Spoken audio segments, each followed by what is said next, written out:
Selamat datang kembali di video perkuliahan pengantar analisis real 1. Kali ini kita akan membahas tentang himpunan hingga dan tak hingga. Oke, sebelumnya kita ingat kembali materi pada pertemuan pertama, yaitu banyaknya anggota dari himpunan A kita sebut dengan kardinalitas dari A, ditulis dengan NA atau A ditutup di dalam tanda kurung mutlak. Oke, himpunan kosong kita katakan mempunyai 0 unsur atau ditulis kardinalitas dari himpunan kosong adalah 0 sama dengan 0. Kemudian misalkan N adalah suatu bilangan asli. Himpunan S kita katakan mempunyai N unsur atau kardinalitas S sama dengan N jika terdapat bijeksi dari himpunan indeks NN pada S. Dan himpunan S dikatakan hingga jika S sama kardinalitas dari S sama dengan 0 atau kardinalitas S sama dengan N untuk suatu bilangan asli N. Dan S dikatakan tak hingga jika S bukanlah himpunan hingga. Nah, pada materi fungsi sebelumnya kalian silakan cek bahwa kalau kalian punya fungsi f itu suatu bijeksi, maka inverse-nya juga suatu bijeksi. Nah, akibatnya kita juga bisa mengatakan bahwa kardinalitas dari S itu sama dengan N jika dan hanya jika terdapat bijeksi dari S pada NN. Kemudian kalian juga bisa cek sendiri bahwa komposisi dua buah fungsi yang bijeksi juga bijeksi.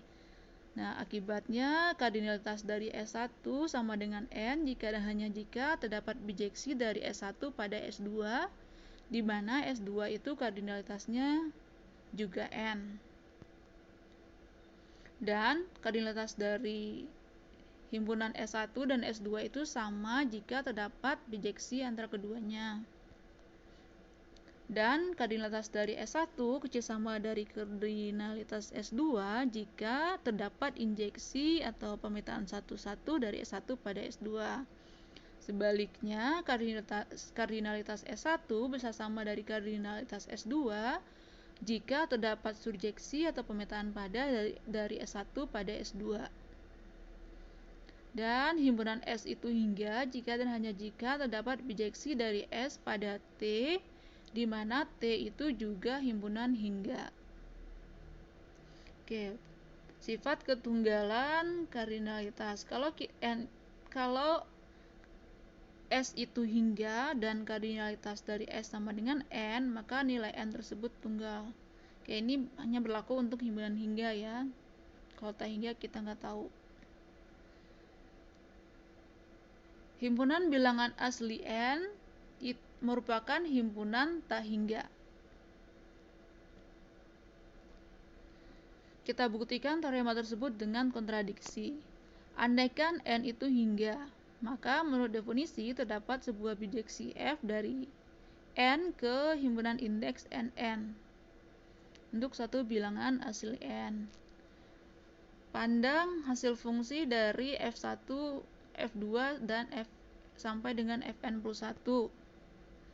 Nah, kalau kita pandang F sebagai sebuah injeksi, maka F1, F2, sampai Fn plus 1 itu harus berbeda. Namun, di lain pihak, si F itu juga surjeksi. Dan kita tahu bahwa kardinalitas dari NN itu sama dengan N. Akibatnya, akan ada I dan J yang tak sama, tapi Fi sama dengan Fj. Tentunya fakta ini kontradiksi dengan F itu injeksi yang mengatakan bahwa masing-masing nilai fungsi F1, F2, dan Fn+1 tersebut berbeda. Maka haruslah N itu tak hingga. Oke, berikutnya sifat himpunan berhingga dan tak hingga adalah kalau kita punya dua buah himpunan A dan B, di mana kardinalitas dari A adalah M, kardinalitas dari B adalah N, dan A dan B itu himpunan yang saling asing, maka kardinalitas dari A gabung B adalah M plus N. Yang kedua, jika kardinalitas dari A adalah M dan kardinalitas dari B sama dengan 1, dan B itu subset dari A, maka kardinalitas dari A kurang B adalah M-1. Kemudian jika A tak hingga dan B hingga, maka A dikurang B tetap tak hingga. Oke, kita coba buktikan yang bagian pertama. Oke, kita tulis ulang dulu premisnya.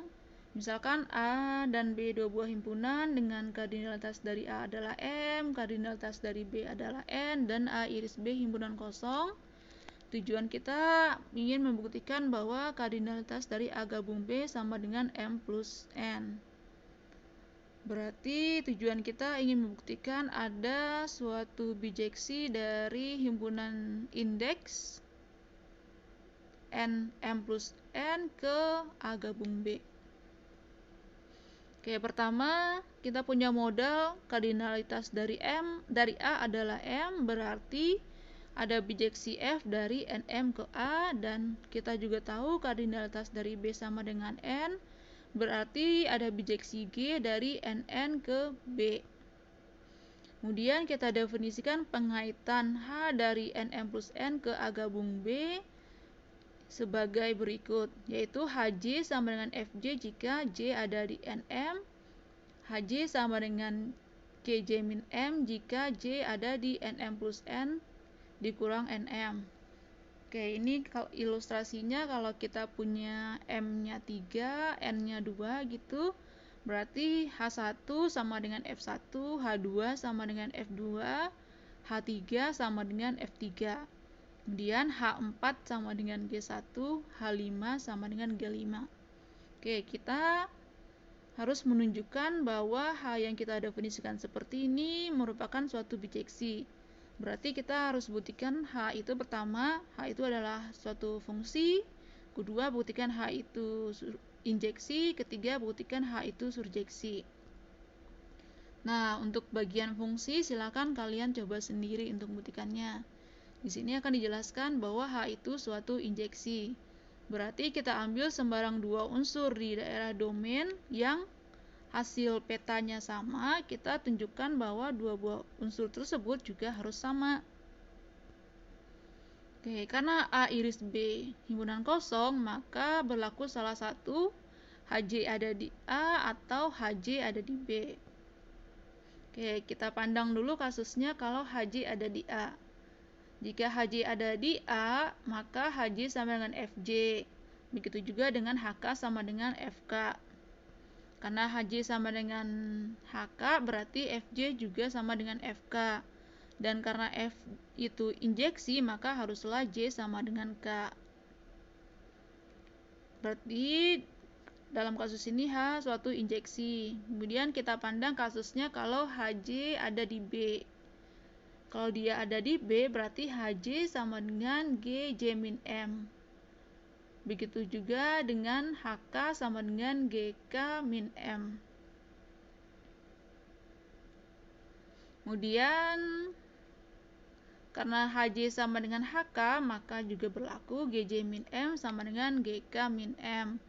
Kemudian karena G itu juga suatu injeksi, maka haruslah J min M sama dengan K min M.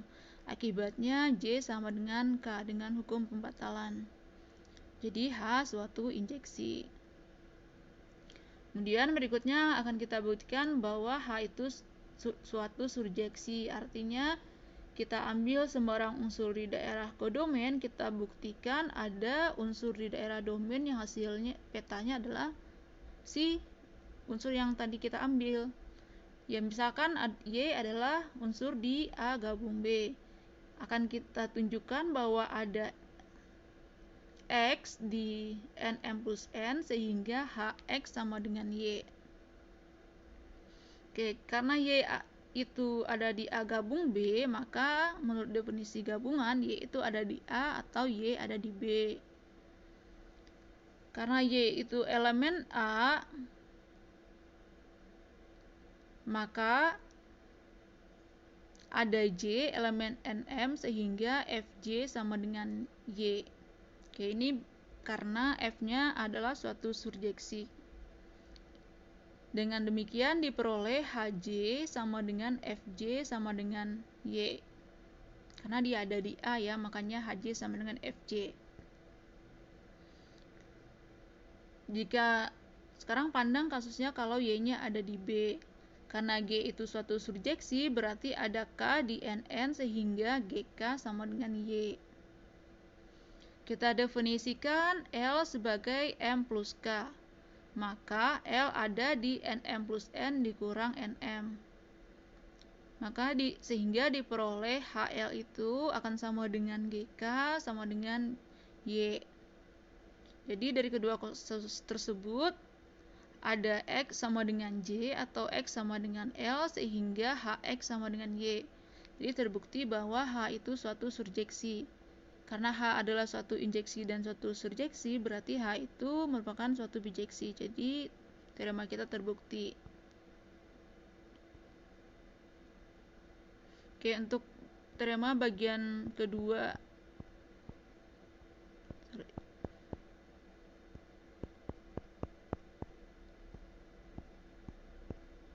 Oke, untuk sifat yang kedua dan ketiga silakan kalian coba sendiri. Dan ini kayaknya juga adalah soal di latihan.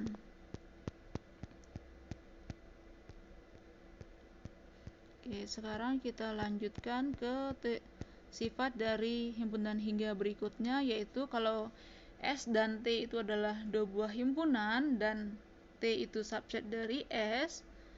Pertama, kalau S-nya hingga, maka si T-nya juga hingga.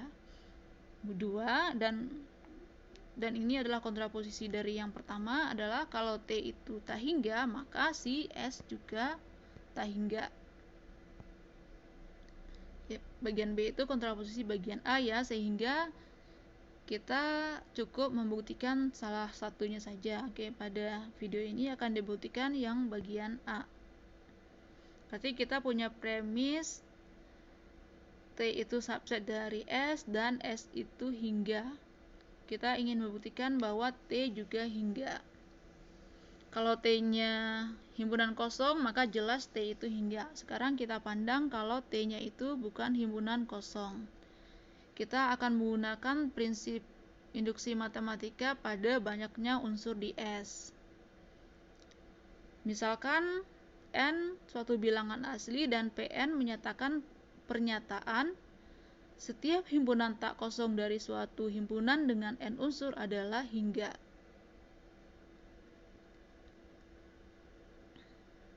Kita ingin buktikan bahwa Pn berlaku untuk setiap N.